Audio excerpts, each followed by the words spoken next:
రాహుల్ గాంధీతో మమతా బెనర్జీ విభేదించారు, ఉద్ధవ్ థాకరే విభేదించారు, శరద్ పవార్ విభేదించారు, అఖిలేష్ యాదవ్ విభేదించారు, కేజ్రీవాల్ విభేదించారు. ఇది మనము చెప్పుకున్నాం. బట్ వీళ్ళేమీ బీజేపీకి చేరువ కారు, కాంగ్రెస్కి దూరం కారు. వీళ్ళ కాంగ్రెస్ పార్టీ వీళ్ళు ఎందుకు విభేదిస్తారంటే కాంగ్రెస్ మీద పెత్తనం, కాంగ్రెస్ వీళ్ళ మీద పెత్తనం చేయకుండా కాంగ్రెస్ మీద వీళ్ళు పెత్తనం చేయడం, కాంగ్రెస్ వల్ల వీళ్ళు ప్రయోజనం పొందాలి, వీళ్ళ వల్ల కాంగ్రెస్కి ప్రయోజనం రాకూడదు. ఫర్ ఎగ్జాంపుల్ మమతా బెనర్జీ ఏం చేస్తే తన రాష్ట్రంలో వచ్చేటప్పుడు తను ఇచ్చింది తీసుకోమంటుంది, 2 ఇస్తే 2 తీసుకో, 3 ఇస్తే 3 తీసుకొని బతుకంతే అంటది కాంగ్రెస్. అది డిమాండ్ చేయనియదు.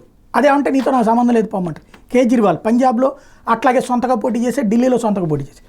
మరి అదే కాంగ్రెస్ పార్టీ దగ్గర నుంచి సీట్లు తీసుకుని మహారాష్ట్రలో పోటీ చేశాడు, కాశ్మీర్లో పోటీ చేశాడు. అట్లా ఉంటుంది. అంటే వీళ్ళకి బలమున్న చోట్లన వీళ్ళు కాంగ్రెస్తో ఐఎన్డీఏ భాగస్వాములు కాదు, వీళ్ళు బలహీనంగా ఉన్నటువంటి చోట, కాంగ్రెస్ బలంగా ఉన్నటువంటి చోట్ల మాత్రం వాళ్ళని వాడుకుంటారు. ఇది అంటే నీ ఇంటికి వస్తే నాకేమిస్తావు, నా ఇంటికి వస్తే నాకేం తెస్తావు అని అడిగేటటువంటి మెంటాలిటీ అనమాట. కాబట్టి వీళ్ళేమి మోడీకి దగ్గర ఎవరు, బీజేపీకి దగ్గర ఎవరు, కాంగ్రెస్కి దూరం గారు, కాంగ్రెస్ని అదలాయిస్తుంటారు, బెదిరిస్తుంటారు.